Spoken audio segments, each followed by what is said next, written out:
Hey everybody, welcome again to another episode of the ShopNotes Podcast.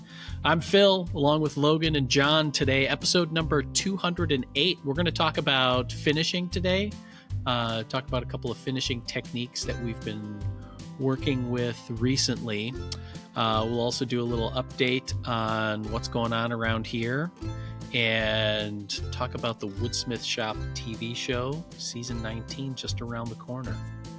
Thanks for listening, and thanks to everybody who subscribes to ShopNotes or Popular Woodworking or Woodsmith Magazine or part of their membership programs that help keep us employed and help allow us to be able to do the podcast and the other things that we can offer for free out here on that. So thank you for all of our listeners. Today's episode is sponsored by Titebond. You want a glue that you can trust for all your woodworking projects, and fortunately, Titebond has the glue you need to get the job done with confidence. From interior glues with strong initial tack and short clamp time, to exterior glues with exceptional strength and water resistance, look to Titebond, the right glue for your next project. For more information, visit Titebond.com. All right. As is our tradition, I'm going to look back at a couple of comments from the previous episode last week. I've had a few of them. Carl Gustafson said that German hand sander is pretty cool. Not only does it have dust collection, it's cordless and is compatible with every battery system manufactured. You could probably make a marquetry saw with a Shopsmith and use that for your boule work. Does that count?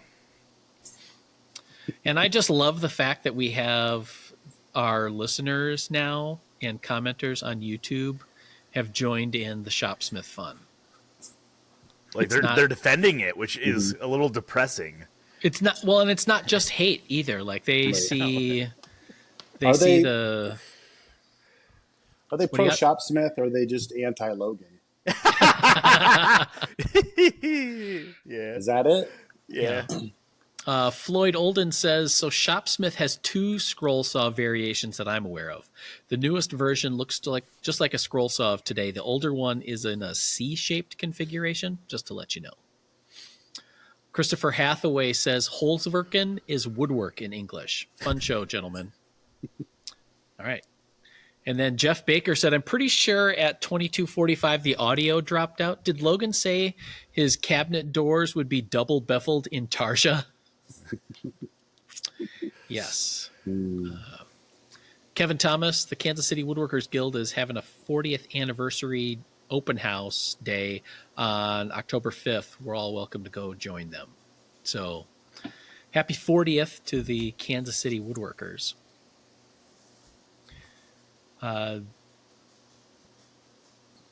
Let's see. Michael Thompson, the usual suspects. John Doyle did always bear a striking resemblance to Verbal Kint. Okay. Perhaps Googling this quick. Yeah. Played by Kevin Spacey. Yeah. Oh. Yeah. Okay. I get it. Perhaps we need a challenge for the next season of the Woodsmith Shop. Add a Shopsmith to the TV studio and make at least one full project using only the Shopsmith. Yes, for a $25,000 writing spot, I think we can get Shopsmith in there. Mm-hmm. We can squeeze them in. Yep. I mean, I replied to that one and I said, if we could find one for a decent price, we could maybe get one for videos. I don't know about the show. And then if we did, I'd want to use the 80s Transformers sound of the, whenever we changed modes. I think we can license that. Yeah, that's what it's I think. In the budget. Yeah.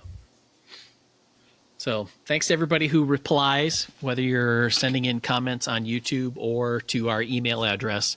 That's woodsmith@woodsmith.com for that. Now, Phil says thank you. John and I say stop egging us on because that means we have to keep doing this. Right. Although the simple fact that people reply with Shopsmith comments makes us have to bring Shopsmith stuff back in every episode. Yep. How does it end? It's like chips and salsa at the Mexican restaurant. Yep. Do they just keep coming or do you die? Yeah, probably the die part. Yep. All right, on our YouTube channel, the Woodsmith YouTube channel, we've had 2 finishing videos post recently, and they were related to projects that we did for season 18 of the TV show. So if you haven't started seeing season 18 yet of the Woodsmith Shop, you'll want to double check your public television station for what their schedule is going to be. I believe episodes have started airing, but I'm not certain of that off the top of my head now that I say it out loud. They are airing, just not in your market. Right. Yeah. Should I have put spoiler alert warnings on those YouTube videos for the finishing of those 2 projects? Probably. It's like, here's the end. Here's the end. Now We we'll actually watch the finished beginning. it. Yep. Spoiler. So, a lot of times on the TV show episodes, we focus on the construction process. And due to the nature of TV, it's challenging to get all of the finishing done on there because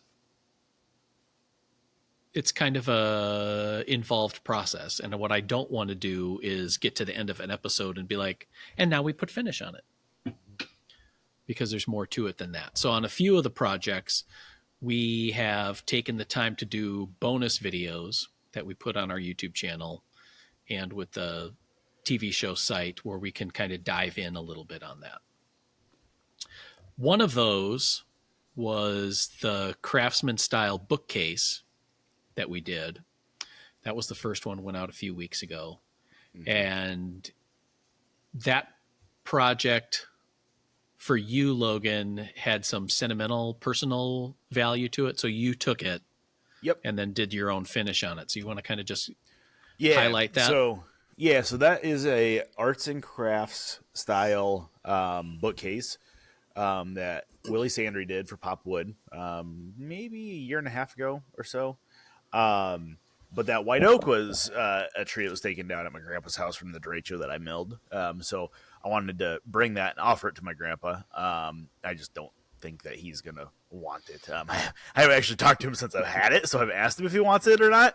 But I followed the same kind of traditional finishing schedule that Willie used. And like, if you look back at like arts and crafts and mission furniture that was built like on a large commercial scale, there is very, very distinctive like recipes for finishing depending on who was making the furniture.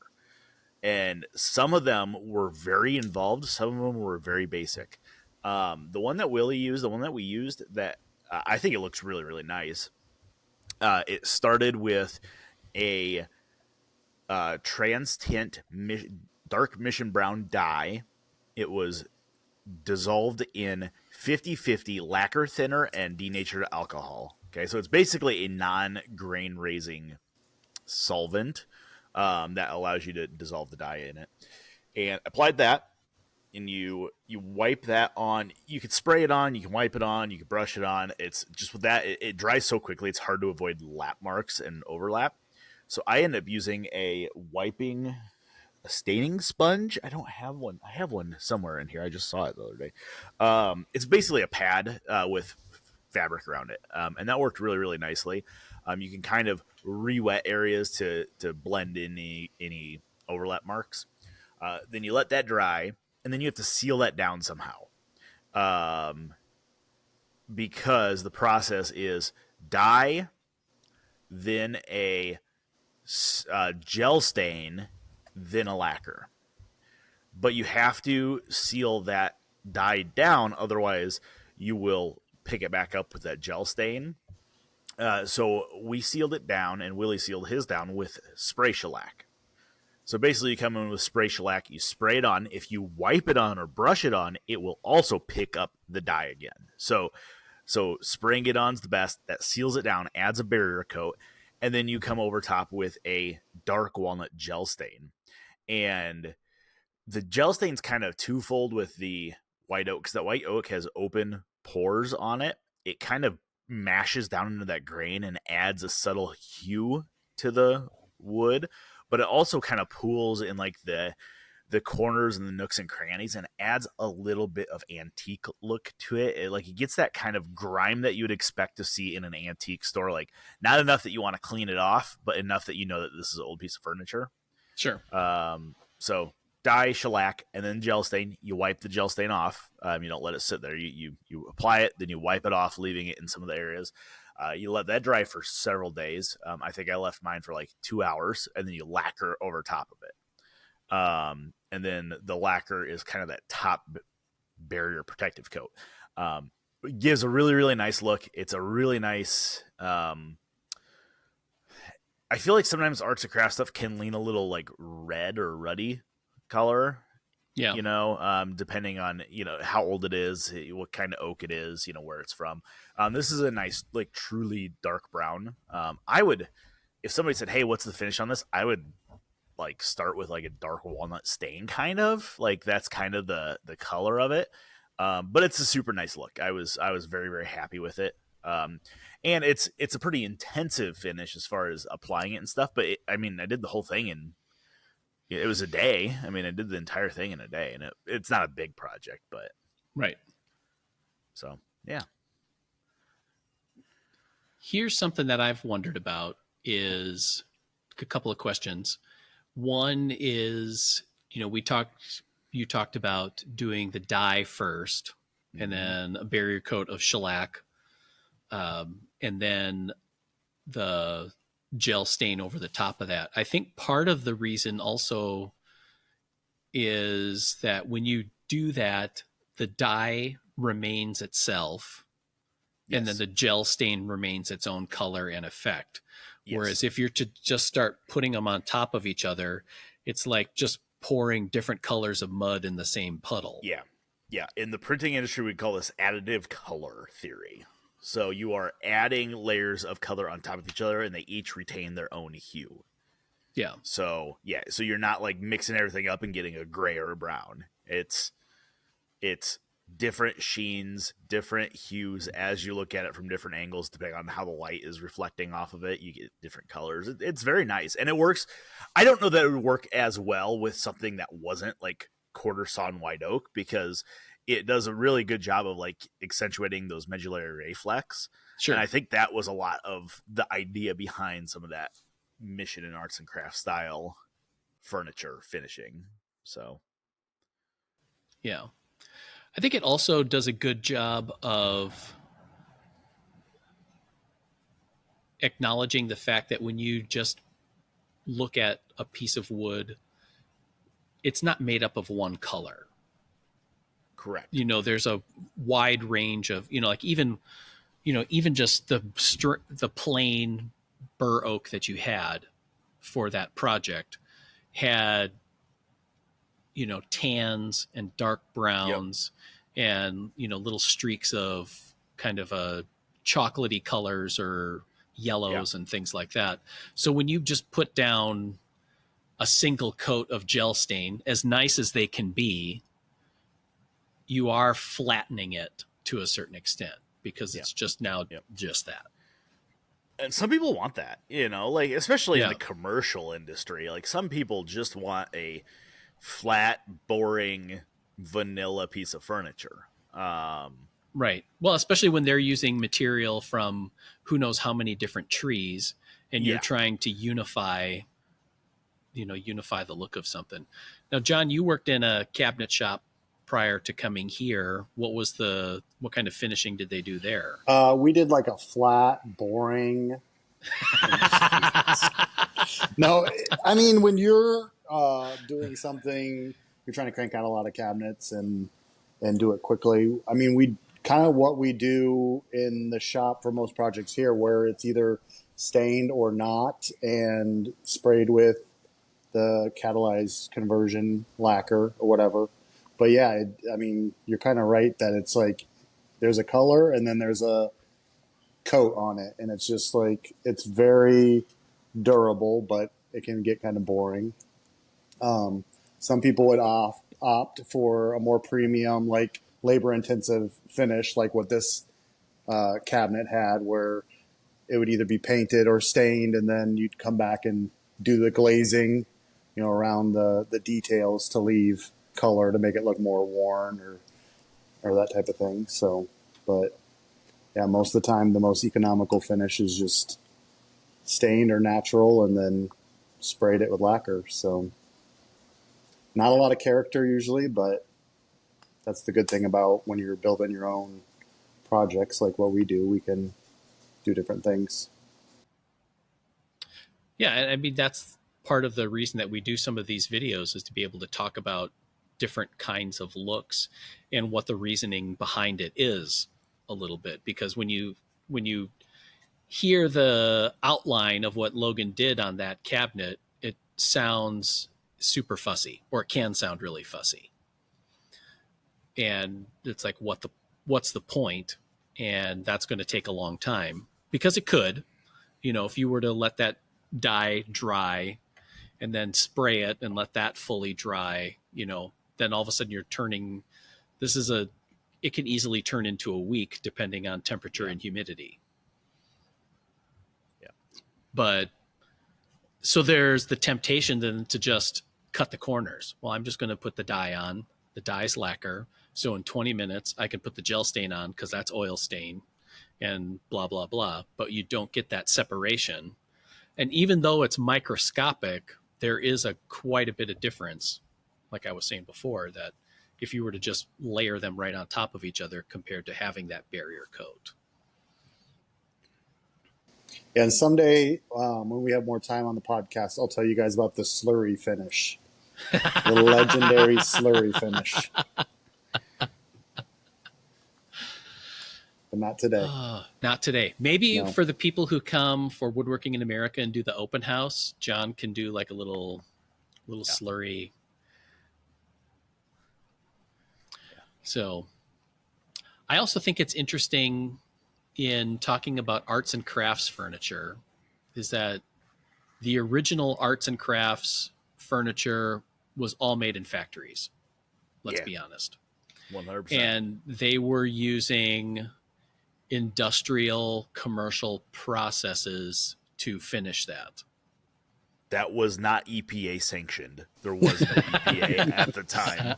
Let's be completely fair. So there was just like one big warehouse full of ammonia that they'd put everything in. And, Wheel stuff in. yep. Tie the guy carrying it into a rope and pull him out after he sets down the furniture. Yeah. Which is what I want to get to, is that now I would say most arts and crafts furniture that woodworkers are liable to see are made by small shop guys. Yep. Outside of like stickly catalogs or, junky approximations or whatever. So when you're trying to replicate the look of something that was done in an industrial setting and is now 80 to 100 years old, there's a lot of obstacles in the way for a home woodworker to get that look. Because what did that finish look like when it came out of the factory? Probably not what it looks like now. And B, since they're using, industrial grade ammonia or whatever asphaltum stains and, whatever things that are available now, it's like, what is the look that you want to? Because I see all the time on YouTube or articles where it's like authentic arts and crafts finish. It's like, what does that mean, really? Yeah. Has little bits of macaroni glued to it. That's the arts and crafts finish. No? Probably does. Yep. A couple of little fibers from pipe cleaners and Yep. Lots of glitter. Since Willie's done a bunch of articles for Popular Woodworking, have you talked to him about how his finishing process came about? Like, how did he settle on that? I have not asked him about that. I should. That'd be a good thing to pick his brain on, because he's done a lot of it. I mean, he's done a lot of articles for us on finishing as well. Setting up little tents to do ammonia fuming. And I do know that he does a lot of samples. Sure. So he'll do a lot of like ammonia samples, a lot of, wiping Danish oil over top of them, colored Danish oil. Like I know he just messes around, and I think he messes around until he finds what he likes. I will also say that Willie's in the Northwest. He's up in the like Portland area, but he has access and purchases and fixes and flips and sells a lot of like stickly and limber furniture, like antique stuff. So he puts his mitts on a lot of like authentic furniture. So he knows those colors, at least what they look like now 100 years later. So I'm guessing he's going for a lot of that. And if you do a quick Google search on, arts and crafts finishing recipes, you'll find a bunch of them.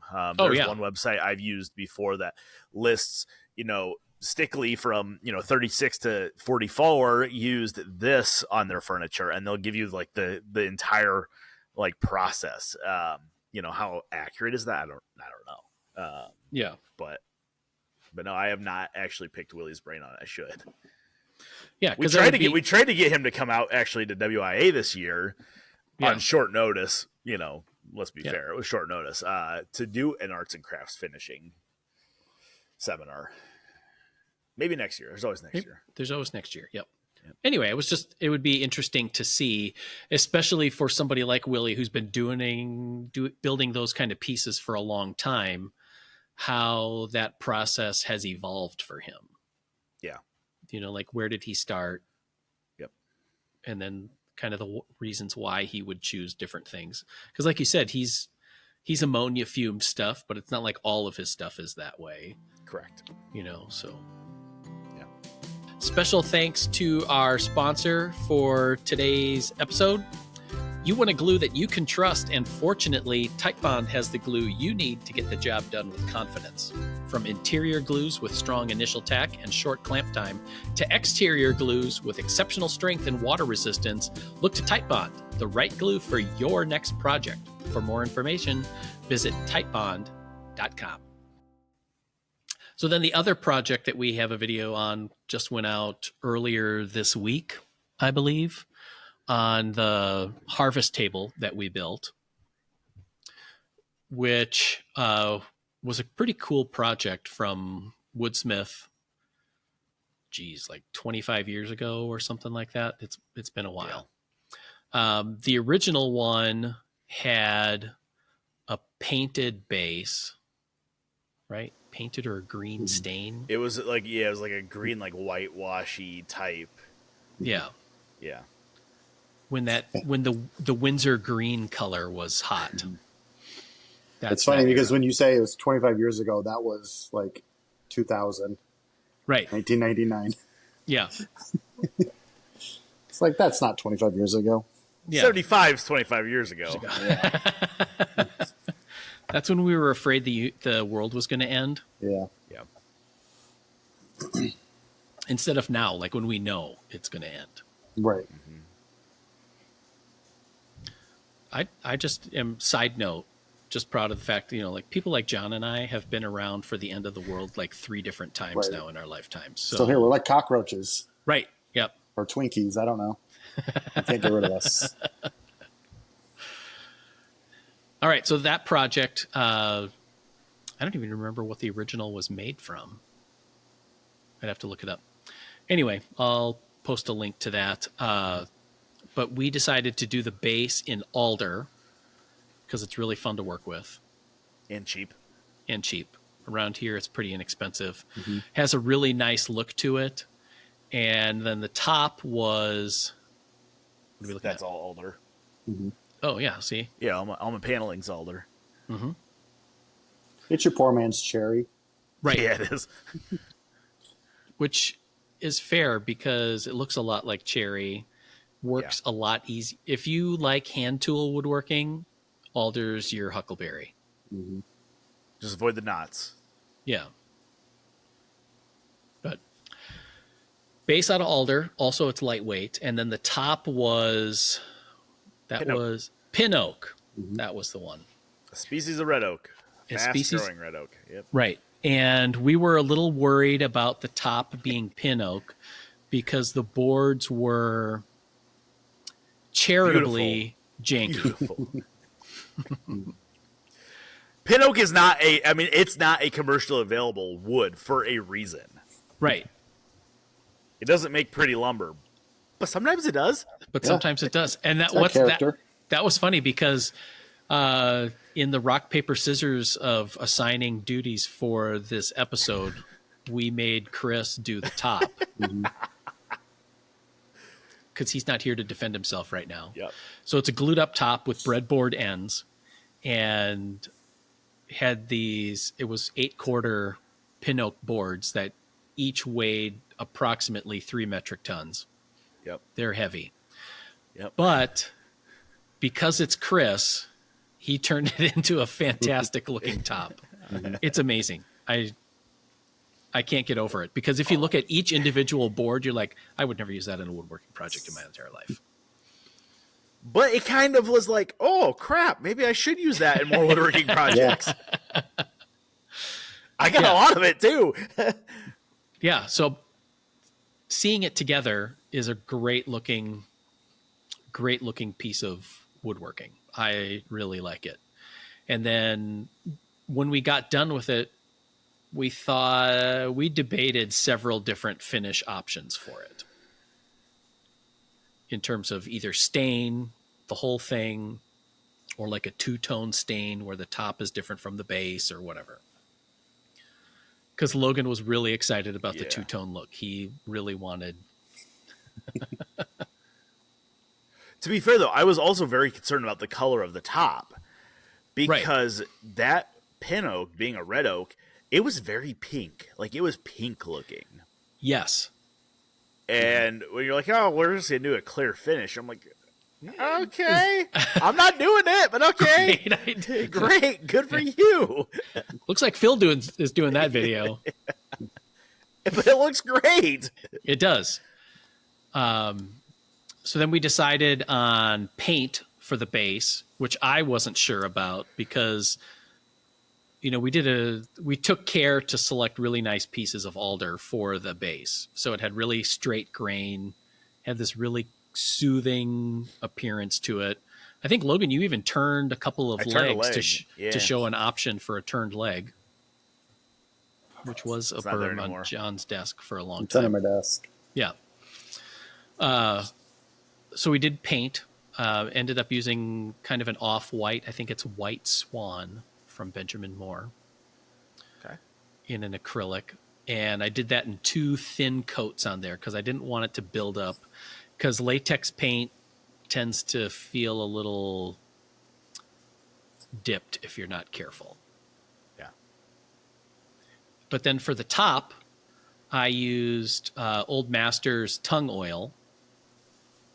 And when the tongue oil went on, it brought out a lot of the browns in that pin oak. And I think that's what really transformed it. Yeah. So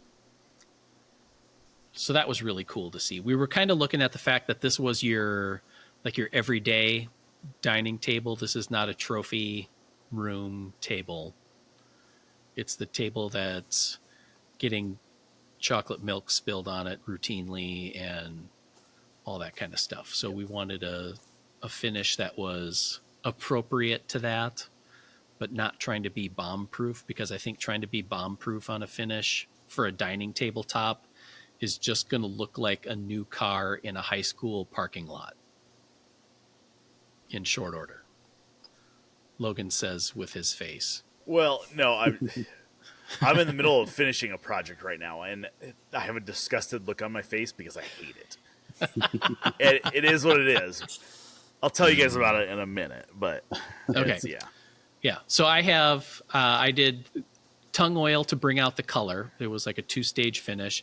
And then over the top of that, I just did Old Master's paste wax, just to give it a wax finish, to bring out a little bit of shine, add a little bit of protection to it, fully knowing and accepting the fact that that's what this table is going to be for. And if you want to rejuvenate it, a little bit of oil or a little bit of wax, and your table is back in business in less than a day.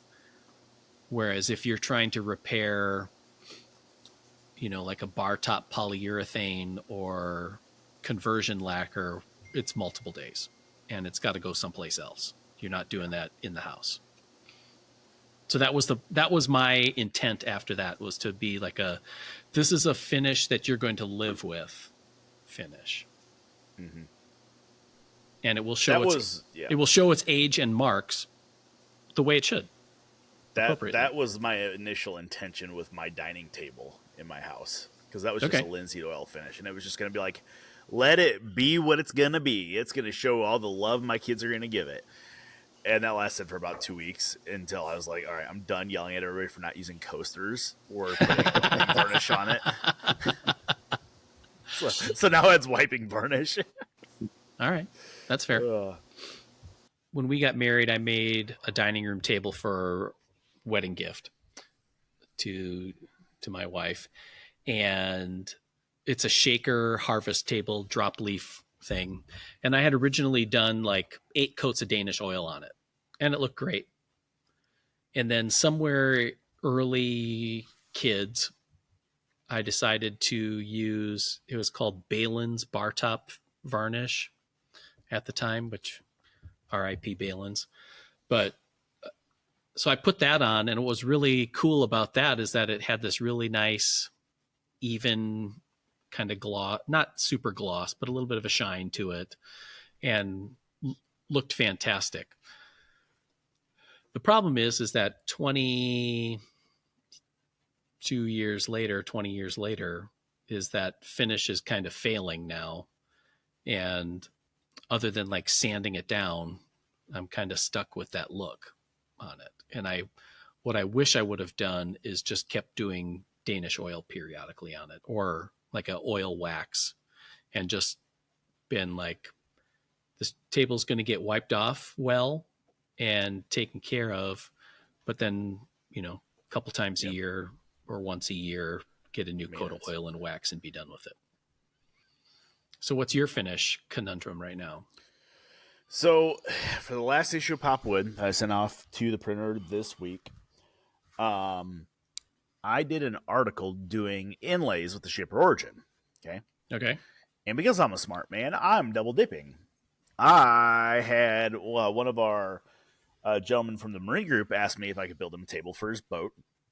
Just a tabletop. Just a top. It's just a 24 by 30 top. Not huge. But it's going on his boat. It sits on the ocean, so it's like, I'm going to make it out of mahogany, something that's going to, withstand the weather and stuff. But because I have to do this article, I don't have to, because I was planning on doing this inlay article. I'm going to do a big compass rose inlay in this table. I can make the table for Gary. I can do the inlay at the same time, killing 2 birds with 1 stone. Well, that all worked great. Article turned out fantastic. The Origin is a phenomenal tool. Worked so well, and this was really the first time I kind of put the whole system together with like the workstation, the shaper plate, like all the pieces, and it was really, really nice. It synced and meshed really well. But now I'm at the point where I gotta finish this damn thing, right? And it's going on a boat. It sits outside. So it needs a spot like a Spar varnish, right? It needs an outdoor finish. So I drove my butt into Menards this weekend and picked up some Urethane Spar Urethane. Okay. Now, generally, I like to read the directions for the most part and follow what the manufacturer says. They say brush it on. Do not roll it. Do not wipe it. Brush it on. They said if you wipe, like, roll it on with a foam roller, you're gonna get bubbles. Okay, great. I didn't read the part that said don't apply it in direct sunlight, because I did that. It didn't seem to cause any issues, but it's just that brushing on any like film finish like that just sucks. Like, initially, I was like, okay, I'm going to get the spray gun out. I have a nice Fuji spray gun. Like, I'm going to get the spray gun out. I'm going to fill it up with the urethane. I'm going to spray it on. I'm like, God, I'm going to have to do, like, 3 coats on the top, 3 coats on the bottom. That's 6 cleanups on this spray gun. I was like, I'm just going to brush the stupid thing like the instructions say. I had so many freaking drips and runs on this, and I was so careful. And, of course, I'm doing the bottom first, right? Because I'm going to do the bottom, then I'm going to flip it over, then do the top and get the top and the top edges to look nice because everything's rounded over nicely. Oh, I was so pissed. I flipped it over on, I think, what are we, Friday right now? It must have been Wednesday I flipped it over. And there were so many big old nipples of finish on it. Yeah. And I'm like, gosh darn it. Like, and so I actually did a 2-part finish. Let me grab this real quick. I'll show you guys. I want to add a little color to the wood for my first photo. And I wanted to, initially I was doing this inlay with dyed black and white veneer. So like 40th of inch thick veneer. So super thin stuff, right? Like kind of your commercial veneer. It was causing a lot of issues. It was really fuzzy. Everything wasn't it was still tight, but it was fuzzy and buckling. And I was like, you know what? I'm just going to resaw shop veneer. So I resawed some ebony and some curly maple that I had. And it turned out beautiful. But I wanted to really pop the figure on the curly maple. So this guy reached out to me a couple of months back, and he has a new finish on the market called this Glancy's No. 1 penetrating oil. I gave Phil a bottle of this. He sent me a couple bottles. This stuff's like my new favorite stuff.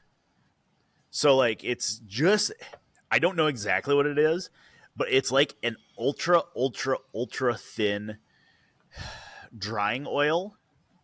So it goes on really, really thin. You let it soak in for 10 minutes. You wipe it off. Okay.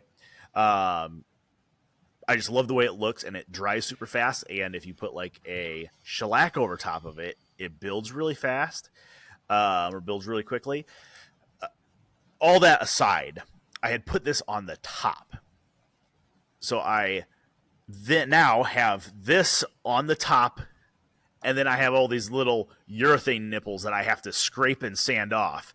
And I'm kind of scraping through this Glancy's oil down to raw wood. And I'm like, oh my God, I'm going to end up with like this calico looking top where I've scraped through some areas, other areas aren't. It was just a pain in the butt. So at the end of the day, I just said, you know what? Screw the manufacturer's recommendations. Okay. And I took, I don't know, maybe a half a cup of that urethane, that Spar Urethane, and cut it by about 30% with mineral spirits. And I started wiping it on, like a wiping urethane. It's going so much better now. Like I'm like 6 coats into it. It's going so much better. I don't have to worry about freaking drips and runs. So the moral of the story is just there's a point where it says just screw the manufacturer's recommendations and find your own way. Like there's a reason for it at some point, but like I brushed it on, and I know like a Spar Urethane or a Spar varnish, the thickness of the finish really is a direct correlation with how long it's going to last outside and how much UV protection it's going to give. And because this is on a boat, I know it's going to get wet. Like I wanted a thick, like I wanted this thing to look plastic, right? Because It's sitting on a boat. It's a table. It's a flat surface on a boat on the water. I'm just like, you know what? I'll wipe on 70 coats if it means I don't have to get a razor blade out and scrape off drips. Like I was just so mad. That's what I was sitting here. I'm looking at the stuff I had mixed up. I mixed it up. For the longest time, I never understood why our readers sent in tips using like little extra, like, hey, my wife ran out of her facial toner, so I have this cool little glass bottle that I now put finish in, in my shop. I'm always like, that's dumb. Like, just throw that away, man. Like, you don't need that. Like, you don't need to keep all 85 of your pill bottles. But now I'm like, hey, look, I got this little bottle full of thin Spar urethane because my wife gave me a glass bottle that I could fill up.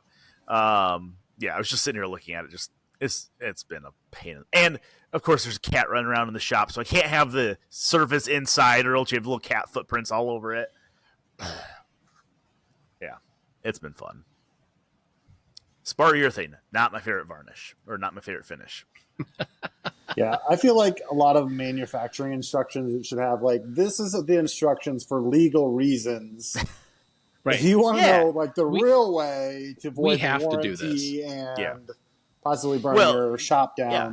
turn the page. Yeah. And Like, to we be didn't honest tell with you, this, but this Verathane Spar Urethane says do not thin. It says do not thin. And that exact thing crossed my mind. It was just like, are they saying do not thin because then the VOC content is higher than what the EPA allows? Or is it because you're thinning out the UV inhibitors? I don't know. The world may never know. We'll find out, though. Yeah. My cat's not dead yet, so I guess Right. that 30% mineral spirits was just fine. Yep. I think we're okay with that. John, you did what was that, like a stair step piece that you had in here a few months ago you were doing for family member threshold or whatever? Nosing for a stair tread. I needed to make a matching piece for my sister, yeah. What did you use for a finish on that? What was that? I found a can of something. I think it was like, because they needed it to match, and their flooring was like flat, dull finish. And I found a can of dull catalyzed lacquer laying around, so went with that. There you go. Special finish.